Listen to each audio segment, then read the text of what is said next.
Hey, cool. It's so great to see you. Yeah, I've been hanging out and I've been checking out a couple of books that have a totally huge reputation and are pretty notorious actually, just to see whether they're actually worth your time or not. So I'm gonna talk about two very particular books that have these massive reputations. One is and one isn't worth your time. There's a little spoiler for you. I won't tell you which until we get to it. But before we get to that, I want to tell you about a book that is totally worth the hype. Is this book that will teach you how to write your first draft in 12 weeks. Man, this book is so good. It's full of really cool, funky advice on how to get your first draft written. I sincerely advise you to check it out. Links are below. So, on with our video.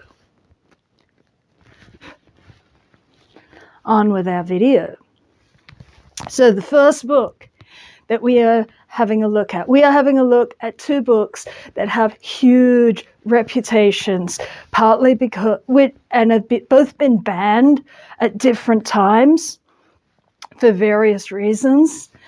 And so we're going to have a look at these two books. The first book is American Psycho by Bret Easton Ellis. Now, this book, if you're in Australia, is sold wrapped in shrink wrap. And I know that when you hear that, it's just so trippy. What kind of a book needs to be sold wrapped in shrink wrap? It actually has an R rating on it. You cannot buy this book unless you are over 18. Okay, so it is seriously notorious. So American Psycho is set in the 80s and the main character is Patrick Bateman. Now you've probably heard of all of this because it has such a huge reputation. Without even reading the book, you know that he's a corporate guy and he kills people. Because that's what everybody knows about American Psycho. It's the book with the guy who kills people.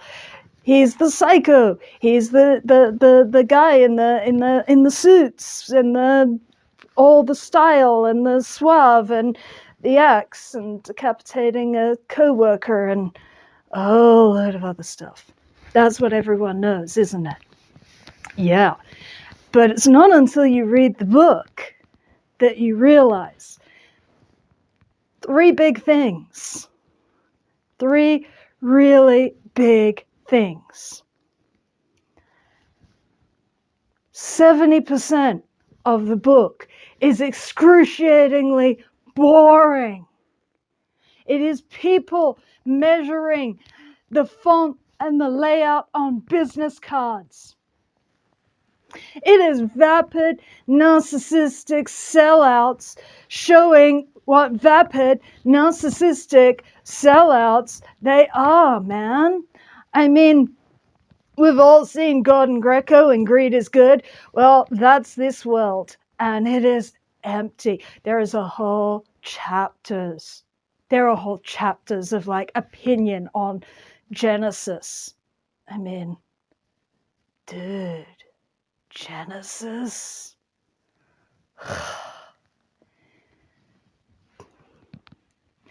No, just it is devoid. It is all surfaces. It is devoid of depth, and it is mind-numbingly boring. That's the first thing you realize. Second thing you realize is that our first-person narrator in Patrick Bateman is, well, her ladyship said it, I can say it. He's an asshole. His narcissistic, anti-Semitic, homophobic, racist, and misogynistic. And that's before you get to the murders. Wading through that is just painful. He is a vile human being. That's the second thing. He is a vile, vacuous, shallow, narcissistic human being.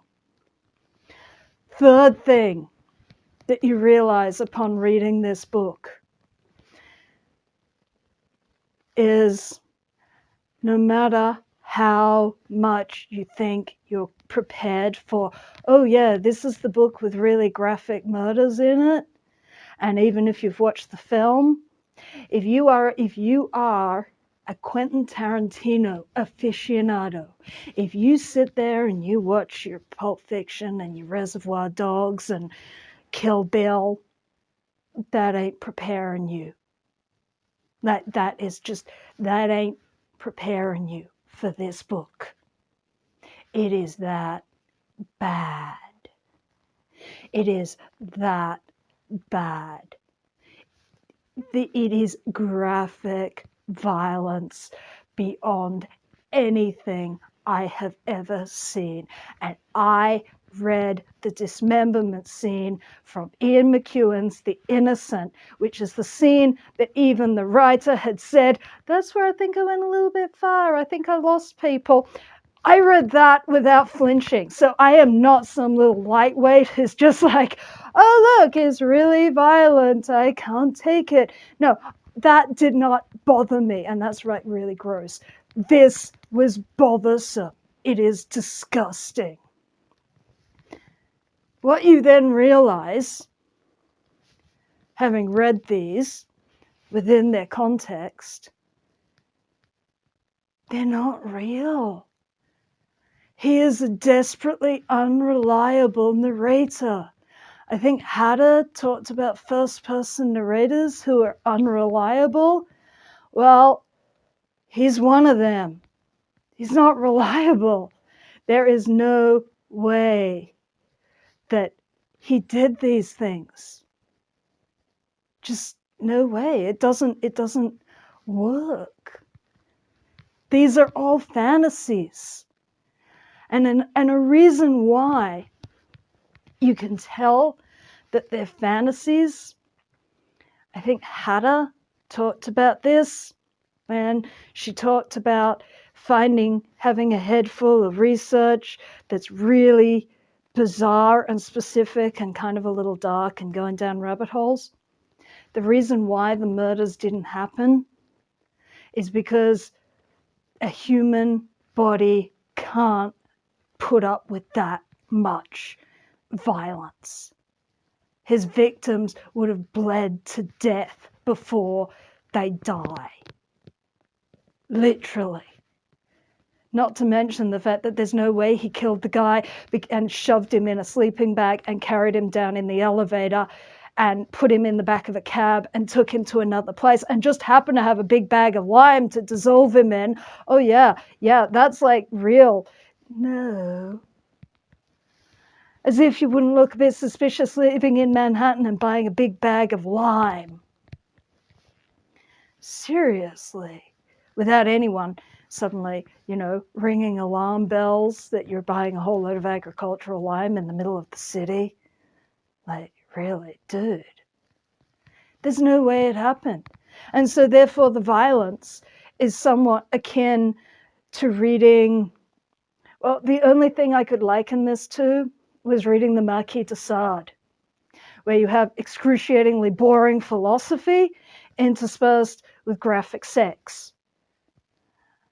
And eventually the graphic sex becomes, you're going to put that where? All right, how many? It's just boring. The whole thing becomes boring. It's 3 times longer than it needs to be. It's about 4 times more violent than it needs to be. Really, if you want to get the idea of what he's doing in American Psycho, read his earlier novel, Less Than Zero. It's pretty much the same thing. It's the same ground. It's just without the murders that aren't even real. So there's no catharsis of him being caught. It's not like Raskolnikov in Crime and Punishment, where he brutally murders the moneylender and her sister with an axe, which is also pretty graphic, and possibly what Easton Ellis is trying to hark back to with the murder of his colleague with an axe. But it doesn't really mean anything. It means nothing for him. Raskolnikov has the whole torment of being guilty and the cat and mouse with him and the detective, and then the catharsis of confession, which makes the whole book readable because, Dostoevsky was a genius and Bret Easton Ellis is, well, I can't say on the back of this or Less Than Zero I would read any more of his novels. In fact, American Psycho is now going into deep storage because I don't want it taking up valuable real estate on my bookcase. So I would definitely say American Psycho is one that does not live up to its hype unless you want to be truly, truly sickened, which you don't. You don't. It does exactly what it sets out to do. But the way that it does it seems more a ploy to get sales than an actual reasonable reason to have it in the book, especially not as graphically as it is. So that is our first book. That is our dud. I would not recommend it. I read it, so you don't have to. Our second book, having worked my way through American Psycho, I needed a bit of a palate cleanser. Now, you guys are all going to think, oh yeah, you go for something really wholesome. And I would say, sweetie, I don't do wholesome. I do good. I don't do wholesome. Wholesome is for children. I don't do wholesome. So my palate cleanser for reading American Psycho was a work of notoriety. Absolute notoriety. This was the book when I was a teenager that you wanted to get a hold of because the movie was banned. Anyone from my generation is probably working this one out. So it was Anthony Burgess's A Clockwork Orange. That was my palate cleanser for American Psycho, is A Clockwork Orange. Unbelievably notorious, a hugely notorious book, a book that has a very similar reputation. It's less than a third the length of American Psycho, but it is so much better. It is also a first-person narrative, so you start in with Alex in the Karuva Milk Bar. Alex is 15. He's the leader of a gang. There's me, Alex, and my 3 droogs, Georgie, Pete, and Dim. Dim being very dim indeed. Now, Alex likes a little bit of the old ultra-violence and classical music. He loves classical music because Alex, at 15, has already worked out in this dystopic Britain of the 70s. The book was written in the late 50s, early 60s. And it's set in the 70s, where a highly authoritarian government is in power and teenage gangs are running riot. It was actually inspired by an attack on Burgess's wife by American GIs when Burgess was in I want to say Singapore, but during the war, I think it was Singapore or Malaysia. Anyway, his wife was attacked by a bunch of GIs. And he wrote the book when he had been given a misdiagnosis that suggested he was going to be dead within about a year. And he decided to write a bunch of books to give his wife something to live off. Anthony Burgess has written about 50 books. So he wrote a bunch of books in this year that as a legacy for his wife, should he, given that he was given a prognosis of dying. He didn't die. He didn't die till 1993. So having not died, he then had this bank of books, one of which was A Clockwork Orange. It was not written in any sort of great, like, I must write this particular book. There was an element of that, and he did find that writing the book was cathartic in regard to his feelings about what had happened to his wife. But the book itself was just one of several that he had hoped would be marketable enough to give what he thought would be his widow something to live off. So that's where A Clockwork Orange actually came from. Set in this futuristic world, Alex is teenager. The others in his gang are older teens. They're older than him, but he is more vicious and more intelligent than they are. And he's intelligent enough to have realized that where he is in his strata of society, he's going nowhere, so why should he try? Why not just be bad? So that's what he does. He's just bad. He's choosing to be bad because being bad is easier than being good. Bad gets you money and Devacheka's girls, and it gets you fun. Steal a motor, go play the help, all of that. Engage in a little bit of the old ultraviolence. This is Alex's world. Alex's world also includes lovely, lovely Ludwig van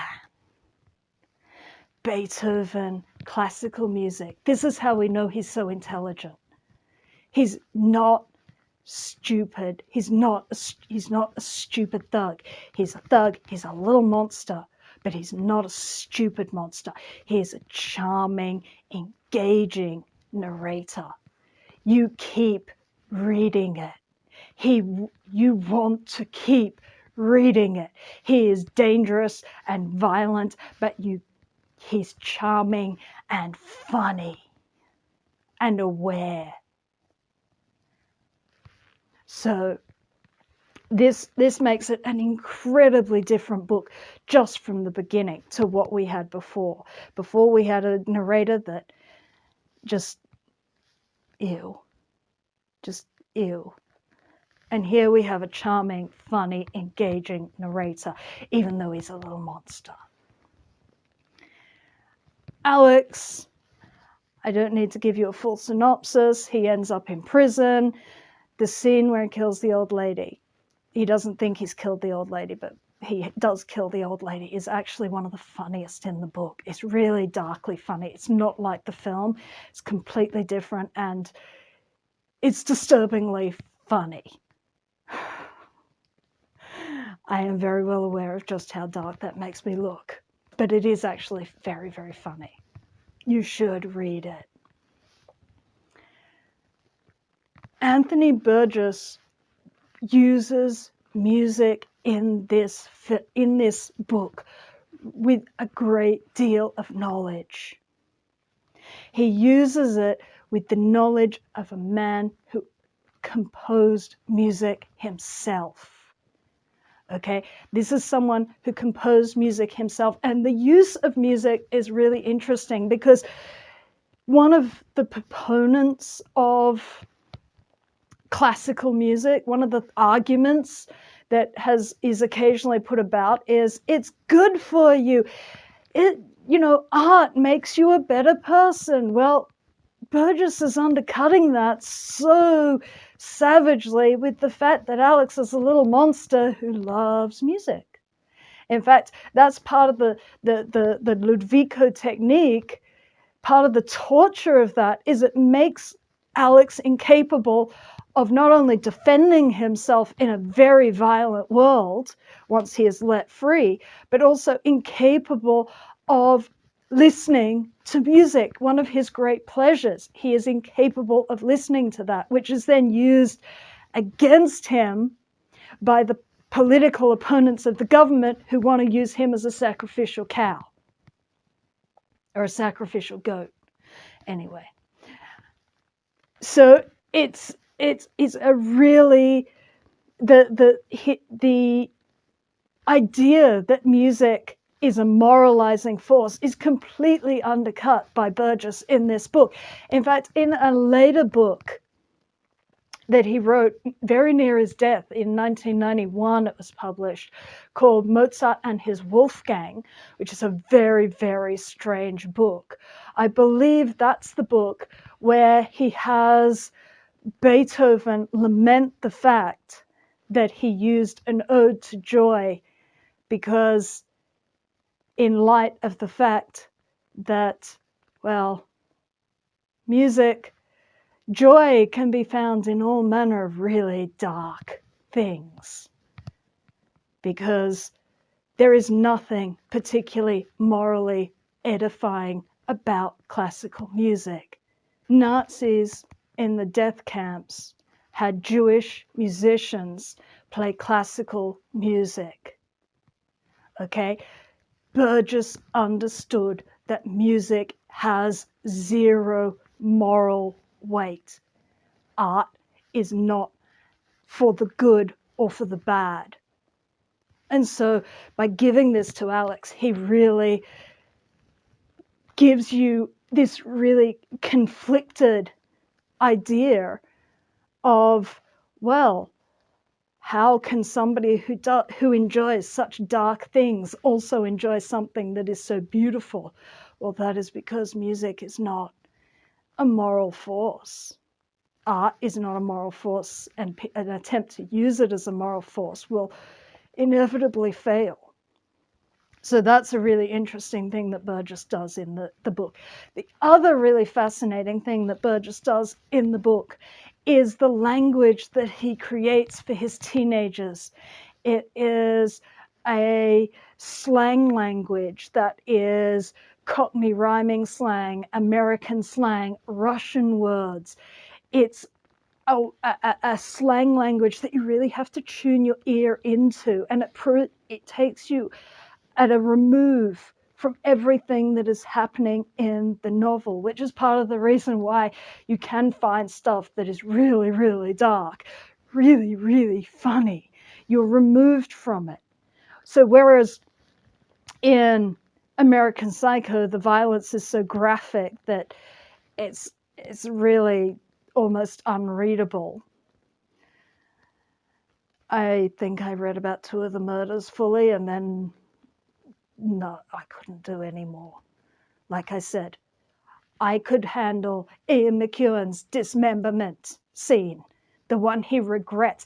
Ian Macabre, as he was known at the time, because he was so dark, and I couldn't take it. But A Clockwork Orange, this language that he creates, he will create a slang word, then he'll use the English word in another sentence, so you get the sense of how this slang language works. It's like you tune your ear into it the same way that you tune your ear into Shakespeare or any slightly unfamiliar language. You get it. So it means that you have to work at this book. It's not an easy sort of pornographic orgy of violence. This is a tough piece of work to read. It's worth it. It has serious value. It is asking questions about what do you do about the casual violence of young men, something that we constantly, every generation has to deal with. What do you do with that? Do you, chemically castrate it the way that happens to Alex? Well, that doesn't work. Or do you have to, as Alex finds, outgrow it, as he realizes that telling this story and sharing his experience will not prevent his son having to learn the whole thing all over again. So in that way, it is an exploration of what it is to be a young man in the world. This is something you have to learn how to manage, how to deal with. So it has so much in it. Skinny little book. So worth your time. Sit down, put some Beethoven on, read A Clockwork Orange. And that's what all I've got for you today. So I hope that helped you. I hope that helped you sift the wheat from the chaff so that you don't waste time on a book that's notorious but not worth it. And you do invest your time in a book that, while notorious, lives up to and beyond its hype.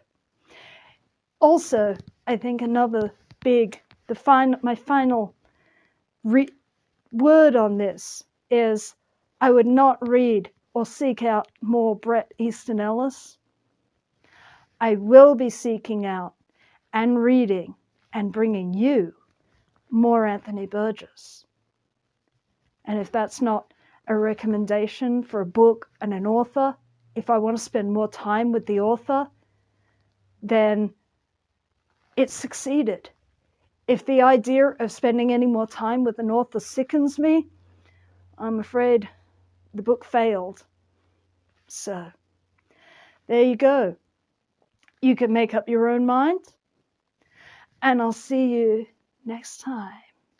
If you would like to support this channel, come across to the Black Cockie Press website, www.blackcockiepress.com.au, where you will find books and other materials to help with your writing.